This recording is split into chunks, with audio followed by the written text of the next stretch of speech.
toutes et à tous les amis, je vais vous refaire la review de mais vraiment rapide. Hein. Parce que j'ai eu un petit problème, voilà. Bon, il y aura Léo, tout ça, vous inquiétez pas.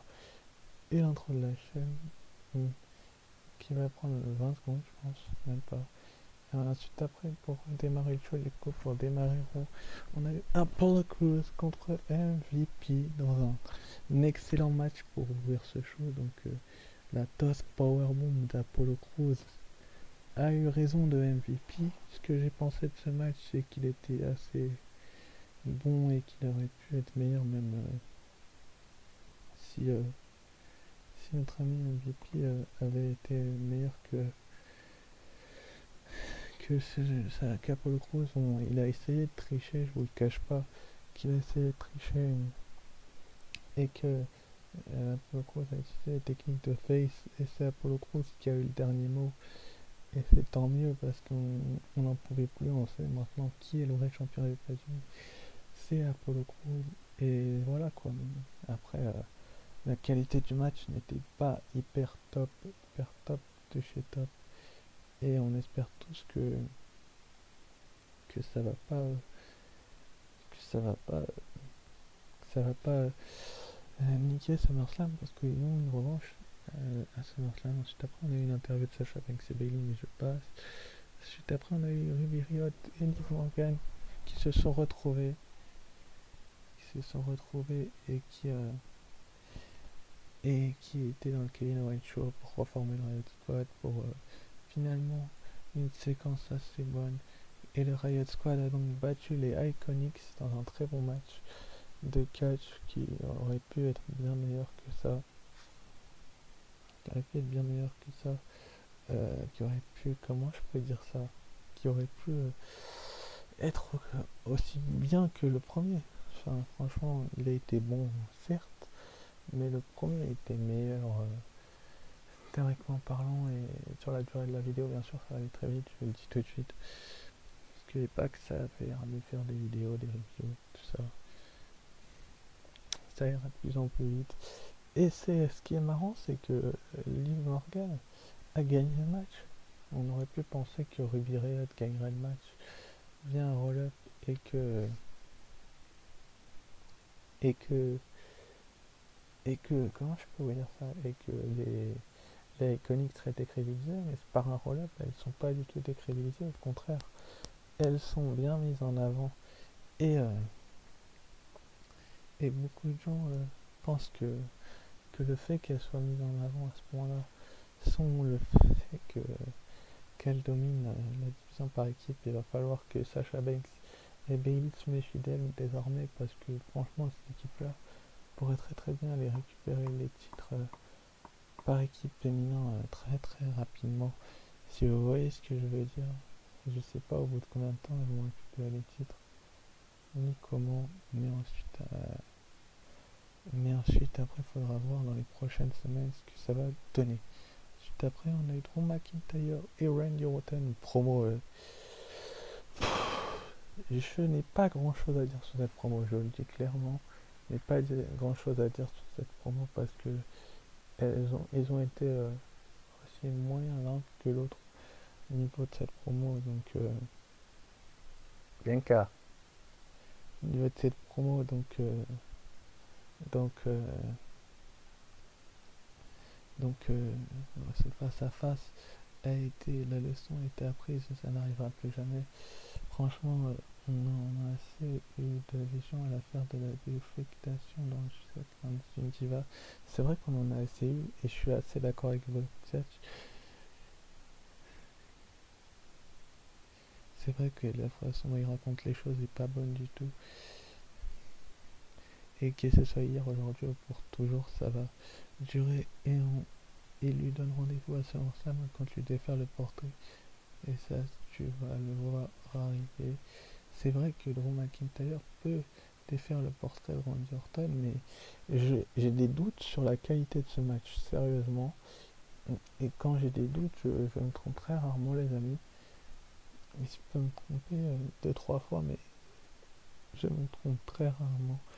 Et voilà quoi, mais après, c'est mon point de vue. J'ai le droit de pas être d'accord. Juste après, on a eu Ric Flair en coulisses pour c'est un match avec Orton la semaine prochaine, on s'en fout. Nia Jax suspendu par Pat Buck. Bah, comme j'ai dit précédemment, Nia Jax n'a pas le niveau de Pat Buck, donc ça me paraît pas hyper illogique qu'elle soit suspendue, mais indéfiniment. Mais c'est la storyline, elle a tout fait à nouveau Pat Buck, pauvre Pat Buck. C'est vrai que Pat Buck ces dernières semaines se fait terroriser par Nia Jax, mais est-ce que c'est pour la punir, elle a fait une connerie en coulisses ou quoi que ce soit? Je sais pas, je suis pas officiel encore une fois. Pour tous les gens qui me demandent, ouais, tu sais tout, non, je ne sais pas tout, je ne suis pas officiel niveau à ce niveau-là. Et c'est vraiment dommageable que j'arrive. Oui, mais je finis ça et je le fais. Ce n'est pas pour longtemps. Ce n'est pas pour longtemps. Et du coup, je disais que Pat Buck, c'est vraiment dommage qu'il soit décrivilisé à ce point-là parce qu'ils auraient pu. Comment je peux vous expliquer ça? Ils auraient pu le mettre plus en avant et le faire se battre, quoi. Je sais pas. C'est pas bête du tout, mais c'est un petit peu con, je trouve. C'est quand même sur les bords.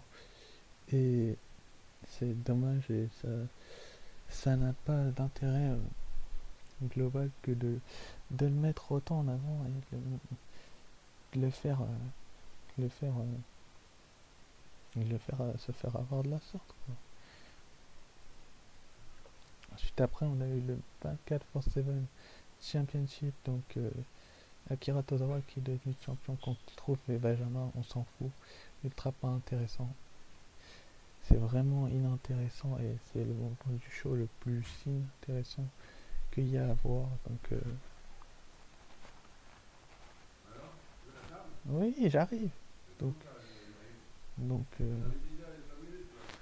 oui, mais je finis ce que je fais. Je n'ai pas pour longtemps. Donc, c'est vraiment pas intéressant et c'est pas regardable en fait. C'est le genre de truc qui est pas regardable et qui peut montrer aux gens qu'ils vont se faire regarder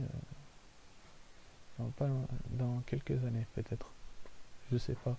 Suite après Raw Underground, bah, j'attends de voir la suite et je peux pas dire est-ce que j'en ai pensé réellement parce que c'est dommage de donner des trucs qu'on pense alors que le truc vient à peine de démarrer, donc je donnerai mon avis plus tard là-dessus, mais ça a l'air plaisant et rigolo. Suite après, on a eu Dominique Mysterio qui a défié aujourd'hui et il est audacieux et ça on peut pas lui enlever. Du coup, après, on a eu Shayna Baszler contre Sasha Banks, donc Shayna Baszler qui a montré, je pense, à tous ceux qui doutaient d'elle que malgré que les matchs se terminent en no contest, qu'elle était supérieure à Sasha Banks et une championne de Raw aussi molacte que ça, je ne peux pas blairer en fait. J'aime beaucoup Sasha Banks, mais la voir se faire écraser comme ça la majeure partie du match et, euh, et ne pas pouvoir placer son moveset au moment du bank statement, elle se fait soulever hyper facilement, si vous voyez ce que je veux dire. Et puis finalement, c'est Asuka qui est intervenu pour s'enlever et Bayley s'en est mêlé. Ce qui est bien dommage parce que Asuka, elle aurait pu attendre la fin du match pour intervenir. Comme c'est vrai que Bayley l'avait fait en plein match la semaine dernière, c'est comme ça qu'elle a perdu le titre. Mais, enfin, je peux vous expliquer comme ça.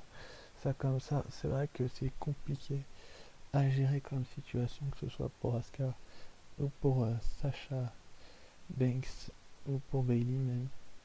Bon, Shayna Baszler qui fait une petite promo, un léger face turn, on va dire ça comme ça. On a repassé d'abord les images de l'agression de Kerry-san à Asuka. On a demandé pour savoir comment elle va, elle a dit qu'elle voulait une revanche à SummerSlam, mais Shayna Baszler a dit qu'elle attaquera pas, elle va même la soutenir dans sa quête pour le titre de championne de Raw pour pouvoir lui prendre ensuite à affronter Sasha. C'est visiblement trop facile. Effectivement, c'est vrai que c'est bien trop facile. Et Sasha Banks a aussi lancé un défi la semaine pour Bayley, les deux quelque chose lundi prochain. Effectivement, la semaine prochaine, nous aurons le match entre Bayley et Asuka, résultat prévisible sans doute. Si Asuka gagne, elle obtient une revanche pour le titre de championne d'Euro à SummerSlam. Donc ça a l'air d'être prévisible ce résultat. Et sans doute qu'Asuka va gagner, mais vous aurez mon avis que la semaine prochaine. Review bien sûr plus tôt, je pense. Et, et voilà quoi, mais c'est un petit peu molax du côté de cette division féminine d'Euro, avec Sasha Banks qui a le titre et qui nous montre l'étendue de son talent. Mais une Shayna Baszler qui lui fait peur et Asuka qui veut sa revanche. Et on verra la semaine prochaine ce que ça donne. Juste après, on a eu Raw Underground, où je vous en ai parlé. On a eu Angel Dawkins, non, Angel Garza qui a affronté Angel Dawkins et qui l'a battu avec un dropkick en pleine tête. En général, je disais tout à l'heure, quand les heels dominent comme ça les faces en pay-per-view, ils perdent. Et les champions par équipe sont l'air d'être en difficulté. Mais est-ce que c'est parce qu'il y avait du poison dans la boisson de Montesford? Ce n'est pas impossible. Connaissant Zelina Vega, elle est capable d'avoir fait la connerie comme ça. Et c'est vraiment dommage d'avoir fait ça. Mais il a été distrait par les Montesford qui s'est évanoui. Et Ford s'est mis sur pied pour le match suivant, mais pas pour longtemps. C'est vrai que Montesford a affronté Andrade ensuite et que c'est terminé en no contest. Ça fait 2 no contest dans la même soirée, ça fait beaucoup. Comme je disais tout à l'heure, et c'est bien dommageable que de faire ça comme ça. Et je souhaite de tout cœur que... Oui, oui. Après, t'arrêtes. Non. Après, tu continues. Je finis dans 10... il me reste 2 trucs, même pas. Après, maman, papa, ils vont arriver, ils vont avoir faim, ils arrivent le fait. Ouais. Ça fait attendre. Et Montesford et Andrade, bah voilà. Vous avez la vie, le programme, on leur convient juste pas pour passer un bon moment, c'est vrai, c'est un peu bête de parler de poison, de mettre mal à l'aise les gens dans le programme. Bref, ensuite, après, on a eu le retour de Samoa Joe qui est venu défendre Tom Phillips d'une promo de Rollins et Murphy, et Dominic Mysterio s'en est pris à comment dire, à cette Rollins. Et donc, et donc, euh, et donc ça va faire que Seth Rollins va affronter Dominic Mysterio sur officiel. Et parce que Dominic Mysterio a attaqué et il a accepté, c'était un excellent segment et on espère vraiment voir Samoa Joe revenir à l'action sous peu, c'est vrai. Mais c'est vrai que le segment était excellent et que beaucoup de fans ont adhéré à ce segment, mais il va falloir quand même qu'il se méfie de ce genre de segment dans les prochaines semaines avec Rollins qui va affronter le petit Dominic Mysterio dans les prochaines semaines, et il va falloir vraiment faire attention à ce genre de segment parce que c'est dommageable que ce genre de segment soit aussi comment dire, compliqué à gérer. On espère tous revoir Samoa Joe sous peu, c'est vrai, et c'est hyper compliqué que de juger un show comme ça, mais je fais ce que je peux. Et Rollins, voilà, quoi, c'était vraiment super. Et on espère tous que dans les prochaines semaines, ça va continuer comme ça avec Dominique, parce qu'on veut voir le petit gamin se faire martyriser la gueule par Rollins, etc., etc. Juste après, vous avez mon avis sur Underground.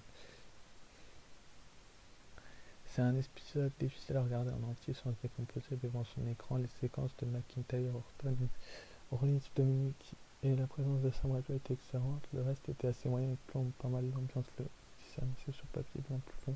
C'est vrai que sur le papier, l'épisode s'annonçait bien plus fou. Et c'est bien dommageable. Et on espère tous que dans les prochaines semaines, on va avoir un bien meilleur show que là, parce que c'est bien dommageable. C'est bien dommageable que de le voir, que de le voir, que de voir ce genre de show d'analyse comme ça.